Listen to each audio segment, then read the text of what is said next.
সকাল থেকে ঢাকার আকাশে ঘোলাটে আর কুয়াশাচ্ছন্ন ভাবের দেখা মিলছে। এছাড়া সারাদিনের আবহাওয়ায় প্রচন্ড গরম আর গুমোট ভাব দেখা দেয়। সকালে এমন আবহাওয়া দেখা দিলেও বেলা বাড়ার সঙ্গে সঙ্গে কিছুটা পরিবর্তন আসে। গুমোট ভাব কিছুটা কমলেও তীব্র ভ্যাপসা গরম থেকে মুক্তি মেলেনি। কিছু সময়ের জন্য সূর্য দেখা গেলেও তা স্বস্তি দিতে পারেনি নগরবাসীকে। শনিবার সকালে আবহাওয়াবিদ মোহাম্মদ হাফিজুর রহমান গণমাধ্যমকে জানান, বর্ষাকালে রাতের আকাশ পরিষ্কার থাকলেও সকালে অনেক সময় কুয়াশার মতো দেখা দিতে পারে। এ কারণে শনিবার ভোর থেকে ঢাকায় হালকা কুয়াশা দেখা গেছে। আবহাওয়াবিদদের মতে আজকের ঘোলাটে ও গুমোট আবহাওয়ার পেছনে রয়েছে একাধিক কারণ। এগুলো হলো: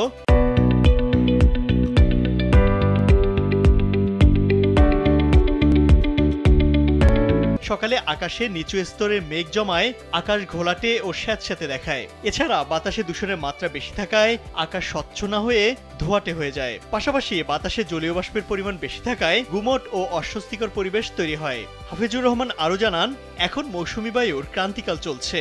এই সময় এমন রোদ, মেঘ আর হালকা বৃষ্টির মিশ্র আবহাওয়াই স্বাভাবিক।